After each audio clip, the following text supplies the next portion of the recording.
This is CGTN, China Global Television Network.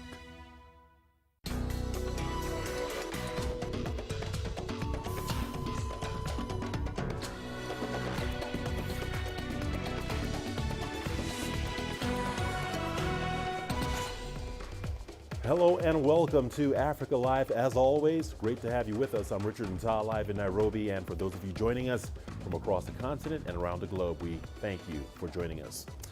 We begin in Ethiopia, where rebel Tigrayan forces say that they have completed their withdrawal from the Amhara and Afar regions. This is according to the spokesperson for the Tigray People's Liberation Front, the party that controls the Tigray region in northern Ethiopia. The withdrawal, which is a step towards a possible ceasefire in the 13-month-old war between the Tigrayan forces and the Ethiopian government, comes after major territorial gains by the Ethiopian military. The Ethiopian government said today that almost all areas of Amhara region are free of rebels. All right, let's now take a look at the state of the war in Ethiopia. And in 2019, Prime Minister Abiy Ahmed emerged several political parties. However, the Tigray People's Liberation Front refused to join the New Prosperity Party. In September 2020, Tigray conducted regional elections. This move defied the federal government that had postponed a national vote to 2021, citing COVID-19 disruptions. What followed were attacks on army bases in Tigray, which sparked retaliation from the national government that soon captured the capital Mekelle in late November. However, in June this year, Tigrayan rebels took back Mekelle and advanced into neighboring Amhara and Afar regions. They began partnering with other opposition forces and took several towns south of Tigray, a move that marked the beginning of their threat to take over the Ethiopian capital, Addis Ababa. Well, peace efforts began first through the African Union that sent a delegation of 3 former African presidents to Addis Ababa. Prime Minister Abiy Ahmed stated that the government intended to continue carrying out its military operations in the north of the country. Another intercession came via a meeting of the Intergovernmental Authority on Development in Djibouti this month that addressed the Ethiopian crisis, among other issues. Other African nations have called for an Ethiopian-owned process in the spirit of finding African solutions to African problems. The AU envoy, former president of Nigeria, Olusegun Obasanjo, also met the conflicting parties separately, stating that they all agreed that a political solution was required. Meanwhile, Western countries such as France, Germany, the US, UK, and Sweden have advised their citizens to leave Ethiopia amid the unrest. Well, according to the UN, the fighting in Ethiopia has left a trail of destruction, including a humanitarian crisis in the north that has affected millions of people. On Friday, the UN voted to set up a team to conduct fresh investigations into human rights abuses in the country. Ethiopia protested, saying it was an attempt by some nations to interfere in its internal affairs. In the latest developments from the battlefront, the spokesman of the Tigrayan forces says they are beginning a strategic withdrawal from the neighboring regions in a bid to end the nation's ongoing war. This comes after the government announced that it had recaptured towns in the Afar and Amhara regions seized by TPLF fighters. All right, for a look at what today's events mean for Ethiopia, we have with us William Davison, a senior analyst on Ethiopia at International Crisis Group. He joins us live via Zoom from Cambridge, UK. Well, welcome to the program, Mr. Davison. We appreciate your company here on Africa Live. How do you see this turn of events impacting the trajectory of the conflict in Ethiopia's north? The conflict's been, to some extent, quite unpredictable, with major twists and turns in it. So it's hard to say. But I think what we do have is, certainly for the foreseeable future, there will be no effort by the Tigray leadership to try and impose a transitional government as they were planning to do, or control the Djibouti road, the main trade corridor. That looks off the agenda for now. Instead, because of these battlefield reversals, because of the sort of popular mobilization, because of the drone strikes, which hit their stretched supply lines, they've retreated all the way to Tigray, and they've made this sort of peace offer. And that peace offer does include some significant elements in it, such as sort of taking off the table the issue of the return of Western Tigray, which was taken over by Amhara region at the beginning of the war, not listing that as a precondition. So it does at least seem like a genuine effort to get a peace process going by the Tigray leadership, but after they've suffered these battlefield reversals and have been forced to withdraw all the way. All right, William, let me ask you this. Where does this leave the Tigray regional state itself? What kind of future will it have if things remain as they are as of tonight? Well, there's no way things are going to remain as they are. I mean, still Tigray is essentially under a blockade. There's just one humanitarian corridor going in, heavily restricted by the federal government. There's no federally provided services to Tigray, electricity, banking, telecommunications. There's no trade going in. So it's a region which is in serious problems. So obviously, if that continues, it will continue to be a devastating situation for the people there. And I think the fate of the region really depends upon this offer that the Tigray leadership has made for a cessation of hostilities. How is Prime Minister Abiy Ahmed going to respond to that? How is the Amhara government going to respond to that? Also, how is President Isaias in Eritrea? Are people going to accept making a deal with the TPLF leadership, which might involve rehabilitating a political party which has been classified as a terrorist organization? It's the potential for a peace process and initially the response of the federal government and its allies which will determine the fate of the region at this point. All right, that leads me to my last question. One more question, if you would indulge me. How does this impact the recently formed UN panel to probe the war in the north? I don't think it does particularly. I mean, I think the issue with the UN Commission of Experts process is that Addis Ababa is resistant to it. So as far as we can tell, there's going to be no access for that panel on the ground in Ethiopia until the federal government shifts its position. That stance will remain. I think that process is really something that will go on in the background with or without the cooperation of the federal government. It's about long-term accountability and justice, but I don't think it's necessarily going to be significantly impacted by these recent developments. All right, William Davis, and let's leave it there. Thank you for that update and report. Much appreciated. Let's turn our attention now to Libya. A section of presidential candidates have said that they expect the polls to be delayed. They are now asking Libya's higher National Election Commission to explain the delays. This comes after the electoral body delayed the release of the list of presidential candidates, even though the body has not yet declared whether the polls set for this Friday, the 24th, will be postponed. We are asking the higher National Election Committee to publish a final list of the candidates for the presidential election. We're also demanding the higher National Election Commission to reveal the reasons why there'll be no election on the date set. After a decade of fighting, Libyans were set to go to the polls on December the 24th to elect a president, although that date is now in doubt. CGTN's Robert Nagila tells us what it has taken to get to this point and who the main actors in the process are. The country with the largest oil reserves in Africa, Libya, is about to hold perhaps its most important presidential and parliamentary elections since independence. Following the capture and assassination of Libyan leader Colonel Muammar Gaddafi a decade ago, the country has been engulfed in a civil war that has claimed hundreds of thousands of lives. Over the years, numerous attempts to negotiate a peace settlement were unsuccessful. But in September 2020, a United Nations brokered peace talks held in Morocco and Egypt began to gather momentum. Here, it was agreed on the division of leadership positions among the country's 3 geographic positions. A month later, the warring parties signed a permanent ceasefire during talks held in Geneva, Switzerland. As part of the talks, it was agreed all mercenaries and foreign fighters would leave the country within a period of 3 months. 8 months later, in October, lawmakers postponed the parliamentary elections to January 2022, 30 days after the presidential poll. 98 applicants had registered to run in the presidential polls, but 24 were disqualified by the Electoral Commission for not meeting the set conditions. The most prominent candidates are Saif al-Islam Gaddafi, one of Gaddafi's sons, Khalifa Haftar, who controls much of eastern Libya, and Abdul Hamid Deba, the interim prime minister. In the parliamentary elections, over 700 candidates had registered to run in the elections. but there are still several hurdles to be navigated ahead of the polls. There are still disagreements over election laws, and calls from some sections to boycott the polls altogether continue to hang over the elections. Security around the polls is also a major concern.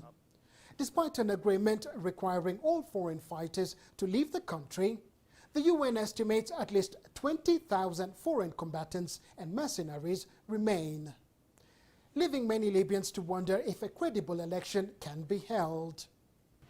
Whoever wins the presidential elections faces a mammoth task in unifying the country and creating strong, functioning governing institutions that will work for the people.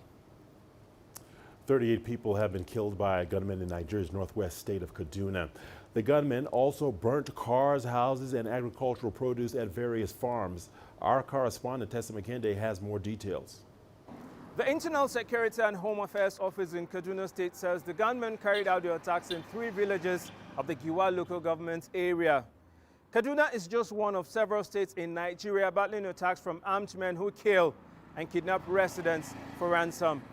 The gangs killed 343 people, kidnapped 830, and injured 210 people in the state between July and September this year alone. Authorities in the state have directed emergency officials to conduct an urgent assessment of the area so as to provide relief to the locals. Nigeria's President Muhammadu Buhari has condemned the attacks and reiterated his directive to security and intelligence chiefs to do everything they can to stop the terror activities in the country. He directed security agencies in March this year to shoot anyone in illegal possession of weapons as the government clamps down on criminal gangs who refuse to surrender. Tessem Akinde, CGTN, Jos, Nigeria. Meanwhile, Russia says it has expelled 2 German diplomats.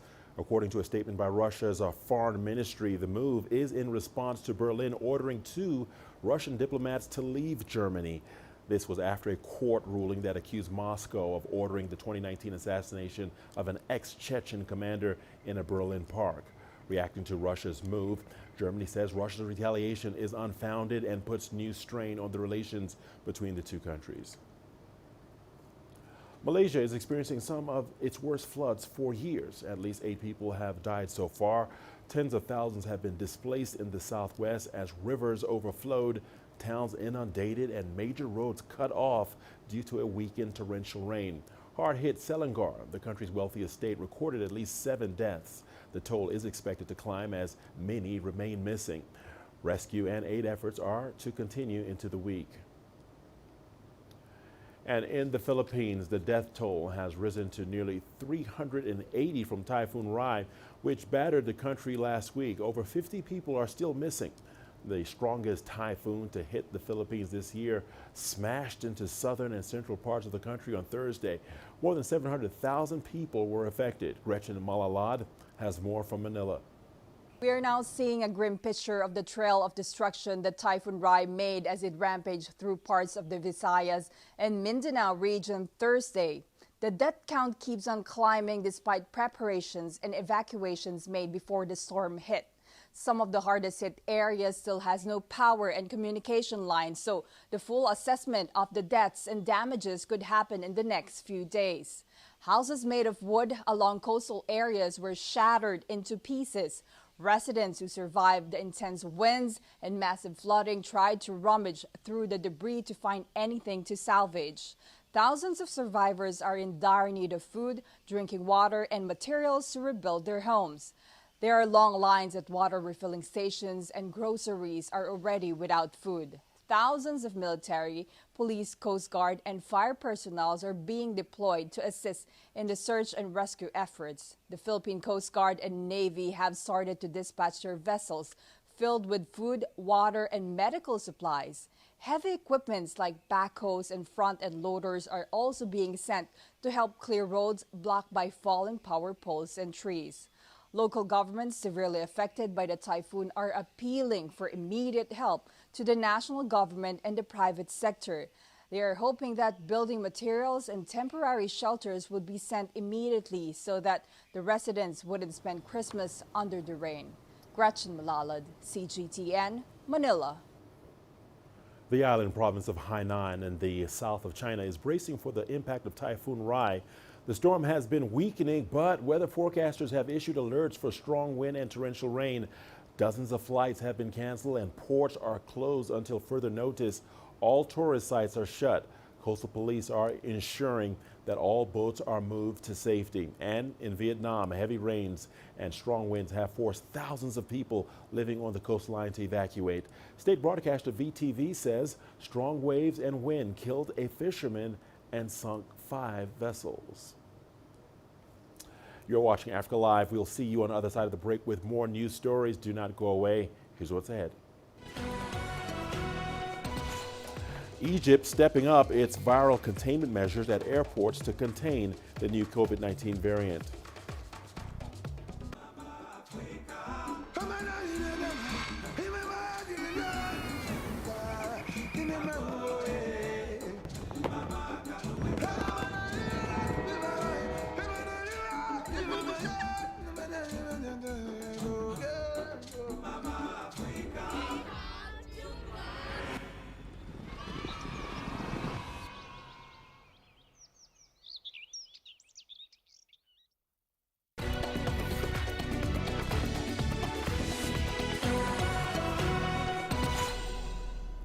Welcome back to Africa Live. Thanks for staying with us. China has issued a white paper on Hong Kong democracy under the One Country, Two Systems framework. It details the origin and development of democracy in the city. China says it aims to clarify facts and reaffirm the position of the central government. A white paper released by Beijing says the principle of one country, two systems provides the fundamental guarantee for the development of democracy in Hong Kong. Titled Hong Kong, Democratic Progress under the Framework of One Country, Two Systems, the white paper says that under British colonial rule, there was no democracy in the city. It says after Hong Kong was returned to China, the central government implemented the principle of one country, two systems and established democracy in the region. Referring to the 2019 Hong Kong riots, the white paper says anti-China agitators in Hong Kong, acting on the pretext of fighting for democracy, must be held to account for impeding the city's progress towards democracy. It says measures have been taken in accordance with the Constitution and the Basic Law to restore order in Hong Kong. The white paper explains that the Basic Law provides the core components of democracy in Hong Kong and the pathway and principles for its future development. It adds that the Basic Law embodies the principle of Hong Kong people governing Hong Kong, with patriots at the core, and grants extensive democratic rights and freedoms to Hong Kong residents. The white paper also reiterates the Chinese people's will for democracy and the bright prospects for democracy in Hong Kong. Zhang Dan, CGTN. Chinese health officials say the existing prevention and control measures are still effective against the Omicron variant. They have also promised to take stricter measures during the winter holidays travel rush. Liu Jiaxin has the details. The Omicron variant has spread to dozens of countries and regions. China's Tianjin, Guangzhou, and Changsha City have also reported imported cases of the variant. The Omicron variant in China has not been reported as severe as most people thought, but the country insists on quarantining people entering China in a hope to curb the virus, facing the pressure of winter holidays travel rush.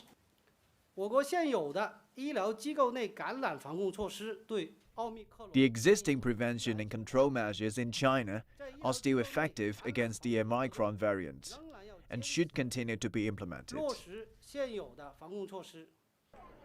With the growing vaccination rate and booster shots, many hope to have a family reunion during Spring Festival in early February. Beijing, where Winter Olympics will be held in February, has introduced stricter rules for inbound travel. Those coming to the city from low-risk areas must present a green travel code and a negative COVID test result based on a sample collected within 48 hours before travel. Liu Jiaxin, CGTN, Beijing.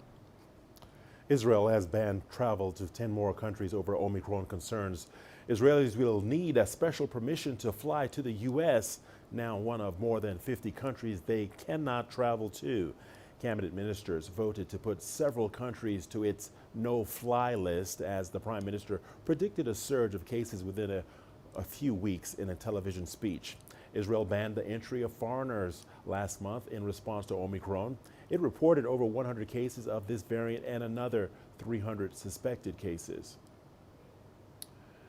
Now, as COVID cases surge to record highs in the UK, many people are choosing to stay away from busy pubs and restaurants. This has caused millions of cancellations, hitting the hospitality industry hard yet again as it struggles to navigate the pandemic. Kitty Logan reports from London. It's meant to be the busiest time of the year for pubs, bars and restaurants in England. But as COVID cases surge, the country's chief medical officer has warned against mixing with friends before Christmas. Many are taking that advice and changing their plans. To effectively say to people, you know, we recommend you don't go out, you don't socialise, you don't go to the pub, and don't go for meals. That has decimated trade in pubs as well as restaurants. And yet the government hasn't provided any support. The British Beer and Pub Association says there were 3 million cancelled bookings in the second week of December alone, causing huge losses. Pubs and restaurants can make up to a quarter of their annual profits in the run-up to Christmas alone. So for many, it may already be too late to make up for the losses of recent days. With people again told to work from home, London is especially hard hit. Some pubs are shutting their doors. The pub chain Green King says some of its London sales are down by 70%. This high-end restaurant is suffering too. It's toughed out the pandemic so far, but this crisis during the crucial Christmas period is a bitter blow. If hospitality is a problem, then they should close us and they should bring back furlough or financial support. Otherwise, they've got to let us trade as normal. But after an initial drop in bookings, there's been a turnaround in trade here as people head for the heated and festive outdoor space. We've seen a lot of people who have phoned up and said, can we move our booking from inside to outside? So, you know, they are nervous. I think people want to be confident of, you know, airflow, space between tables. Some are continuing to celebrate in pubs. Hospitality firms are hoping consumer confidence could recover. So we hope that we will see people who feel able to go to the pub to support their local pubs throughout December, throughout Christmas. And we certainly hope we won't be seeing further restrictions. But with scientists calling for stronger measures to curb the rapid spread of the Omicron variant, hospitality is likely to pay the highest price for any new restrictions. Kitty Logan, CGTN, London. The Egyptian Health Ministry has confirmed that the nation's first 3 Omicron cases, all 3 are from inbound travelers. Egypt has been stepping up its viral commitment and containment measures, especially at airports, in an attempt to contain the new COVID-19 variant. Here is CGTN's Adel El-Mahroui with more details. Egypt has officially confirmed its first cases of the new COVID-19 variant Omicron. Tests at international land, sea and airport entry points confirmed 26 COVID-19 cases on Friday. Genomic characterization tests of those inbound travelers identified 3 Omicron cases. Egypt has been for a month following a new protocol to face the COVID-19 new variants. It immediately deports inbound passengers who test positive after using a new rapid test called ID Now. Egyptians who test positive will directly be transported to a local quarantine public facility. A PCR test is then conducted within 7 days.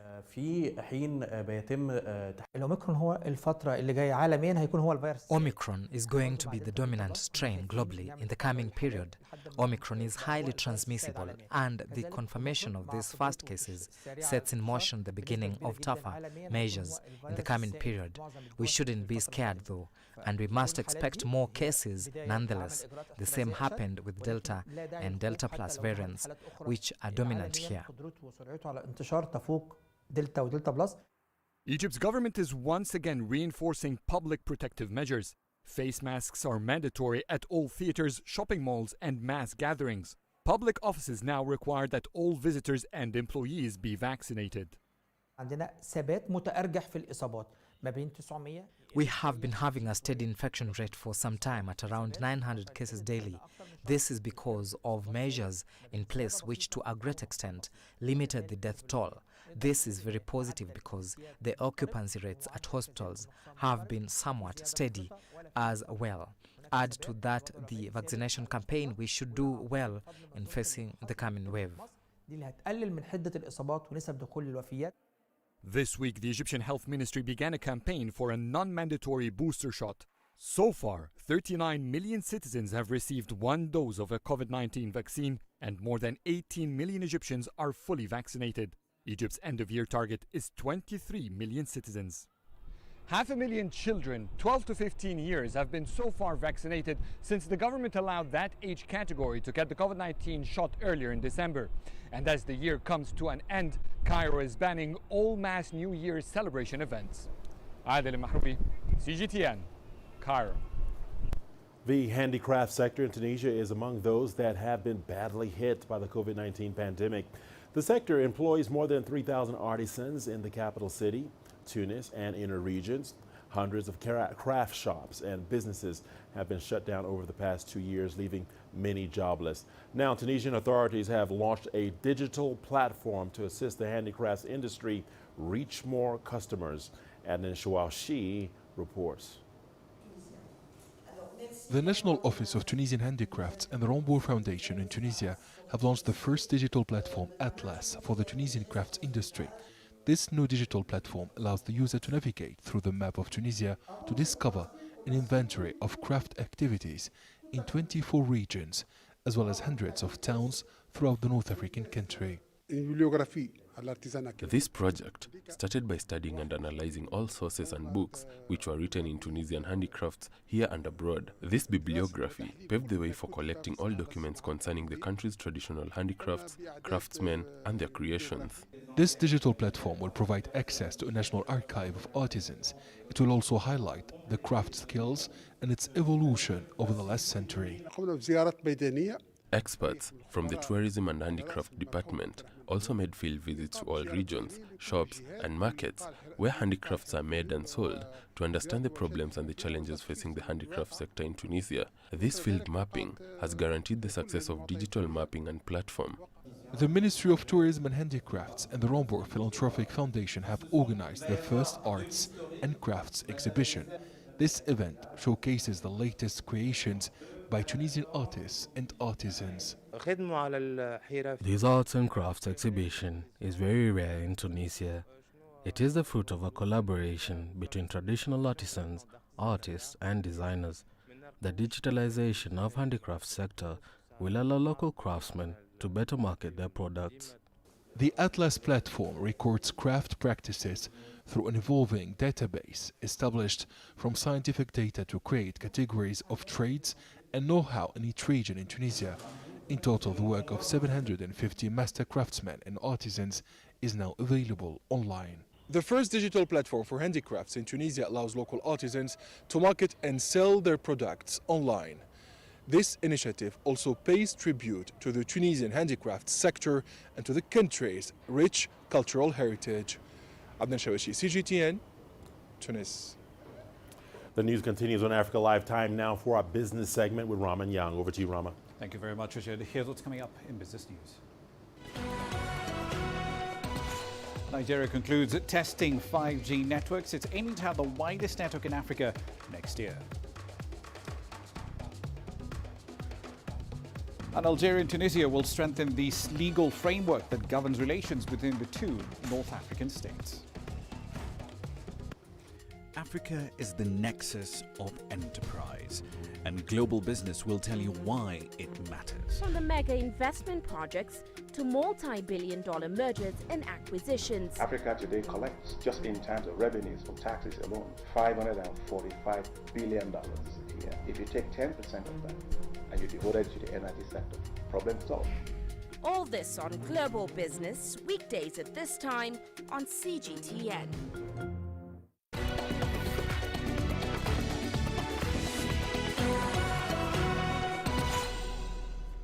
Welcome back. Let's start in Nigeria. The country is targeting to have the widest 5G network on the continent in 2022. Now, the country recently instituted its 5G policy framework back in 2019, and it's already wrapped up testing of the tech. Here's CGTN's Kelechi Emekalam with this report. Nigeria as a country, being the giant of Africa, feels it is necessary for us to kickstart the process of 5G deployment. Nigeria's Communications Minister Issa Pantami unveiling plans to roll out the nation's fifth-generation network. We hope that by 2022, Nigeria will have the largest 5G coverage in Africa. The government approved the deployment of a 5G network in September. Authorities believe it would bolster the nation's economy and help in tackling the insecurity challenges. If you want to address the issue of insecurity, you need things like robotics, Internet of Things, artificial intelligence. You need big data analytics. All these emerging technologies cannot be deployed effectively without 5G, because 5G gives you real-time communication. At the top of our agenda for 5G deployment is to support our security institutions to provide the network so that they will leverage on and address the security challenges. Digital technology has been a key enabler of all other sectors in Nigeria. The nation is leveraging on its credentials as one of Africa's largest digital economies, with a massive telecoms market and many internet subscribers as well. At this point, we're now talking about a lot of data privacy. So as a country and as a nation, it's good that we engage in it now so that we can own our own 5G, can own our own data. You understand? We can warehouse our data, because a lot of this information is going to go out. A lot of this information is going to be used. Nigeria has to have a stand in order to own that data, in order to participate, in order to have a voice on how the data is being used. The 5G Implementation Committee has been working on the network broadband plan. 2 companies, including South African telecoms giant MTN, were awarded a spectrum auction to commence the rollout of 5G technology, and the government's hoping to fast-track its deployment. Kelechi Emekalam, CGTN Abuja, Nigeria. On to North Africa. The Algerian head of state Abdelmadjid Tebboune and his Tunisian counterpart Kais Saied have agreed on pushing for a local solution to the crisis in Libya. The Algerian head of state visited Tunisia to strengthen economic and security ties between the two northern African countries. From Tunis, here's CGTN's Adnan Chouachi. Tunisia's President Kais Saied and the visiting Algerian leader Abdelmadjid Tebboune agreed to strengthen the legal framework governing bilateral relations between the two nations. 27 agreements and memorandum of understanding was signed between the Tunisian and Algerian ministerial delegations in the presence of the two heads of state. We have signed protocols in almost all sectors. We have agreed to boost our ties in all fields and to work together with the same will and determination to realize objectives of these agreements. Algeria President Abdelmadjid Tebboune noted that these agreements relate to justice, public institutions, decentralization, communication, media, industry, small and medium-sized enterprises, environment, foreign trade, culture, religious affairs, energy, vocational training and fisheries, as well as employment, women and children, the elderly, youth, sports, education, and public health. We both insist on pushing for stronger cooperation between our countries in all fields. We are hopeful to reach economic complementarity and a unified vision that will facilitate cooperation. This insistence on our shared position emanates from our will and strategic orientation. This rapprochement relies on the best use of our natural, human, historic, and geographic and cultural assets. The two presidents stressed the convergence of views on regional and international issues of common interest, including the situation in Libya. They stressed that the inter-Libyan dialogue and the peaceful settlement is the best approach to resolve the crisis in the neighboring North African country. The crisis in Libya concerns and impacts Tunisia and Algeria directly. The instability and insecurity could destabilize the whole region. Therefore, the two presidents have agreed that any form of interference in Libya's internal affairs could complicate the situation even further. Dialogue between Libyans is the only solution to avoid a chaotic situation in North Africa. Tunisia secured a $300 million loan from Algeria to provide liquidity to the supplementary state budget for 2021. The Tunisian government had announced that it had received the loan a day before the start of the state visit by President Tebboune. Presidents Kais Saied and Abdelmajid Tebboune signed the Carthage Declaration. This document stipulates that Tunis and Algiers will provide coordinated and effective responses to security, economic and health challenges, as well as to developments on the regional and international scenes. Adnan Shawishi, CGTN, Tunis. All right, then on to West Africa. Ghana has introduced a 1.75% levy on electronic transactions, and that levy comes into effect on the 1st of February next year. It covers a broad range of transactions: mobile money payments, bank transfers, merchant payments, and many more. Redouane Karim Dini Osman reports from Accra. Salome Ayete has been a mobile money vendor for 11 years. It's her only source of livelihood. She says the government's new tax on mobile money and all electronic transactions could threaten her source of income. It will not help us because people already, they are complaining that if they bring that and they will not do mobile money again. The business will collapse and it will affect us. The government is introducing a 1.75% tax on mobile money payments and electronic bank transfers called e-levy to shore up revenue generation. Ghana has more than 42 million mobile money accounts, according to the government's data. But like Ayete, many Ghanaians are against it. When you're going to send money to someone, we see the charges to be high already. And we complain, even with the normal one. So them adding more to it, it's going to be complicated. When you collect a tax and you don't make good use of it, I don't see why the tax should be collected. Go to the interland. People are suffering. Ghana's central bank says there are more than 19 million active mobile money accounts driving the digital financial services industry.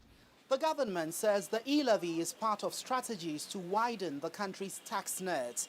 It believes revenue generated from the levy will enhance financial inclusion and protect the vulnerable.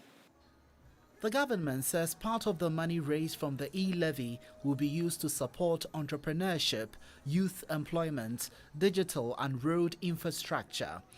But analysts fear these additional taxes could overburden citizens and also slow down the cashless drive in Ghana. They think the tax should be lowered. What has happened in other countries is that when these things have happened, you find out that people have gone back to cash, and then government has not been able to raise the revenue, and then jobs have been lost, when even they've gone back and reduce it, the uptake has not gone back to what it was before then. We thought that something between 0.25 and 0.5 would have been a good one. Salome Ayete agrees. She believes a downward adjustment of the tax will help prevent her business from collapsing.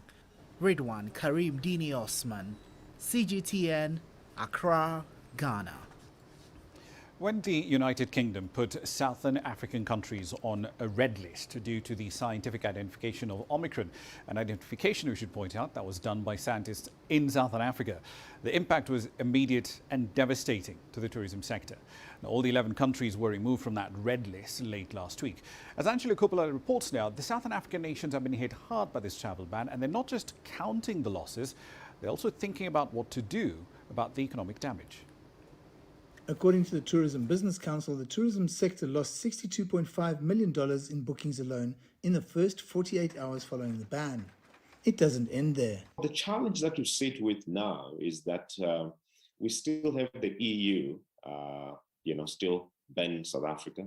The likes of Germany are important, France is important for tourism, the Netherlands, and many other countries within the European Union. If you look at the European Union itself, 686,000 tourists come from the European Union.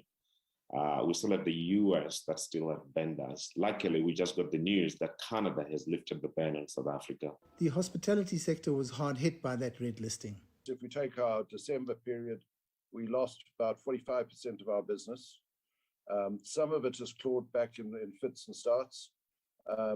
And around about 65% of our January and February businesses. That's the short-term losses that were ring-fenced in terms of the international travel. There's been some discussion about seeking compensation from the UK authorities for imposing that latest red listing. So one of the things about our continent, about Africa, is how willing and how forgiving we are. We really shouldn't be. We should be as bold as to say we will sue them for loss compensation. We will try and get them to compensate us for the damage that is done. Because remember, it didn't just do a financial damage, but it also had a reputational damage. Industry players don't see any value in pursuing that option. The issue of compensation takes years, and we can't wait for years to operate and going to courts and so forth and so on. For us, is let's restore trust. Let's make sure that we work together. Let's put the red listing issues aside into the history books. I think there should be some consequences, but I think you've got 5 chances of getting a settlement, I think, on this. This is a worldwide problem that we've got to deal with. And I think we're not going to get in. That doesn't make sense. Let's rather just try and rebuild and learn from the mistakes of doing knee-jerk reactions. It's not about whether the tourists are back in the country or not. It's about the long-term damage that's been done to those tourism establishments and when they're going to recover and contribute meaningfully to the South African GDP. I'm Angelo Coppola for CGTN in Johannesburg, South Africa. Now, those Omicron-related travel bans also impacted Nigeria's aviation industry, which was already struggling amidst the pandemic. The Nigerian government has threatened to impose reciprocal actions. CGTN's Deji Badimosi has the details. Nigeria's aviation industry was already facing a very difficult struggle recovering from the prolonged stoppage of aviation activities following the outbreak of the COVID-19 pandemic last year, when the flight restriction over the Omicron variant was suddenly imposed on the country. Industry players say they didn't see the flight ban coming and that it has now compounded their situation. We never expected that, because if you look at the global indices on how this COVID-19 is being tackled, Nigeria has done so wonderfully well. As a travel agent, we have sold tickets to those destinations because people are already willing to travel. They have been indoor, they have been in Nigeria for so long, and recently we started seeing change. We started seeing people coming to us to purchase their ticket. A lot of people. Even though the United Kingdom has now rescinded its flight ban, that of Canada and Saudi Arabia are still in place. Canada is a popular destination for Nigerians seeking to study abroad, while Saudi Arabia is popular for Nigerian Muslim pilgrims. With the flight ban of both countries still in place, the number of travelers from Nigeria has significantly gone down. We have students that are supposed to resume this coming January, about how many days to go. And with the travel ban from the other 3 countries, they couldn't go. And apart from that, a lot of people wish to celebrate the Christmas outside in some of these countries. They have made preparation, they have booked their hotel, they have made payment, they have bought their ticket. But now with Nigeria on the red list, it means they cannot go to these places. And that seriously had a negative effect on our businesses, because some of us couldn't pay our office rent. Some of us, we have issue with our clients when it comes to refunds of tickets.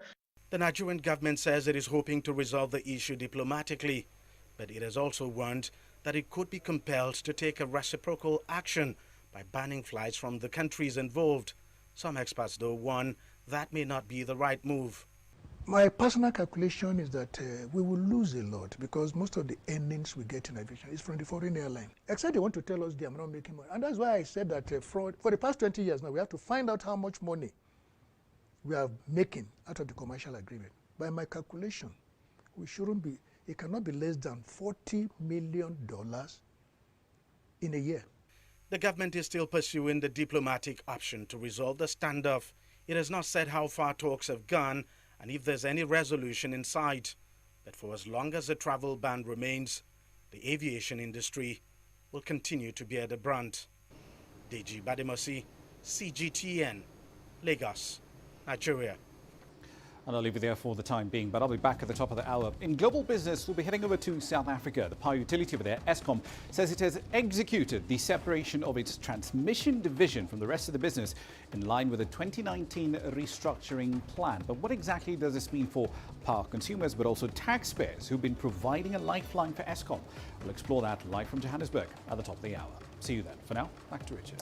Thank you so much, Rama. We are just getting started. We've got our sports coming up after the break. Don't go away. Here's a peek at the headlines. In sports, Test cricket returns with South Africa and India set to lock horns. The greatest journeys, the greatest sights, the greatest adventures. Here in Kanata, this weir allows the locals to walk on water. We're far more than just TV news. We're your passport to the wonders of Africa. To bring you stories of struggle, survival and hope.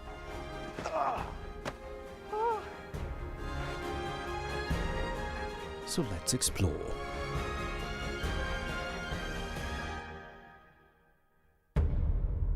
CGTN. See the difference.